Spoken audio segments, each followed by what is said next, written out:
জানেন, দিন পালন করার ক্ষেত্রে অতিরিক্ত করার সমস্যা দেখা দিতে পারে।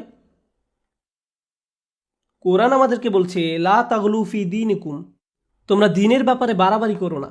দিন পালনের ক্ষেত্রে কিভাবে বাড়াবাড়ি হয়? যেমন একজন বলল আমি কোরআন শিখতে চাই, আমি বললাম চমৎকার, খুবই খুশি যে তুমি কোরআন শিখতে চাইছো। সে বলল না, আমি দিনরাত 24 ঘন্টা কোরআন পড়তে চাই। আমি বললাম একটু থামো, তোমার ফ্যামিলি আছে, তাদের প্রতি তোমার দায়িত্ব কর্তব্য রয়েছে, তোমার চাকরি আছে, তোমাকে তোমার ছেলে মেয়েদের দেখাশোনা করতে হবে, তোমার স্বামী বা স্ত্রীর জন্য সময় ব্যয় করতে হবে। না না, আমি শুধু আল্লাহর কালাম শিখতে চাই, আল্লাহর কালাম আমার জন্য যথেষ্ট, আল্লাহ তাদের দেখাশোনা করবে। আমি বললাম যে বইটা তুমি সারাদিন পড়ছো সেটাই তোমাকে এই দায় দায়িত্বগুলো পালন করার কথা বলছে। এভাবেও ইসরাফ ঘটে। একবার একদল বোনের সাথে আমার সাক্ষাৎ হয় যারা কোরআন অধ্যয়নে প্রচুর সময় ব্যয় করতেন। তারা দিনে হয়তো 16-17 ঘন্টা সময় ব্যয় করতেন কোরআন অধ্যয়নে। সে সময় দারুণ একটা ব্যাপার ঘটে। আমি তাদের উদ্দেশ্যে বক্তব্য দেওয়ার পূর্বে তাদের গ্রুপের একজনের মেয়ে এসে আমার সাথে দেখা করে। সে বলে, আপনি এখন এই গ্রুপের উদ্দেশ্যে বক্তব্য দিবেন? আমার আম্মুও এই দলের সদস্য, আপনি কি একটু তাদের থামতে বলবেন? আমি বললাম কি? সে বলল, কারণ আমি আমার আম্মুকে খুব মিস করি, তার সাথে আমার খুবই কম দেখা হয়।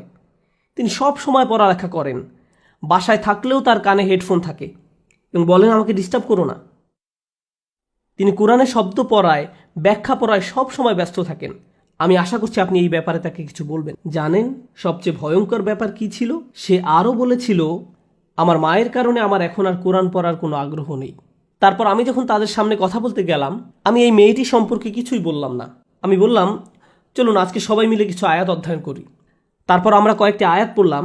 তার মাঝে কয়েকটি আয়াত ছিল ওয়া ইলাস সামাই কাইফা রুফিআত ওয়া ইলাল জিবালি কাইফা নুসিবাত, এবং আকাশের দিকে কি লক্ষ্য করে দেখো না কিভাবে সেটা উঁচু করা হয়েছে, আর পাহাড়ের দিকে কি দেখো না কিভাবে তা স্থাপন করা হয়েছে। তারপর আমি জিজ্ঞেস করলাম, আপনাদের কে কে এই আয়াতগুলো অধ্যয়ন করেছেন? সবাই হাত তুলল। তারপর বললাম, আপনাদের কে কে পাহাড় পর্বত দেখেছেন? আপনাদের কে কে রাতের আকাশে তারা দেখেন? এমনটা করেছেন কখনো? করেছেন কখনো? তারা বলল, না না, আমাদের তো কোরআন পড়তে হবে। কিন্তু সেই কোরআনই তো আপনাদেরকে এসব করতে বলছে। কিন্তু কোরআনেই আফালাম ইয়াসিরু ফিল আরদ, তারা কি জমিনে ভ্রমণ করেনি? তারা কি আল্লাহ সুন্দর সৃষ্টি দেখেনি? আপনারা এই সম্পর্কে পড়তে চান কিন্তু কাজটি করতে চান না। অথচ আল্লাহ বলছেন বাহিরের পৃথিবী দেখার জন্য। অন্য কথা, এমনকি ধর্মীয় কাজে অতিরিক্ত করার সম্ভাবনা থাকে। এটা পরিহাসের ব্যাপার যে মানুষ কোরআন পড়ছে আবার একই সময় কোরআনের নির্দেশনাকে উপেক্ষা করছে। এমনটাও ঘটতে পারে।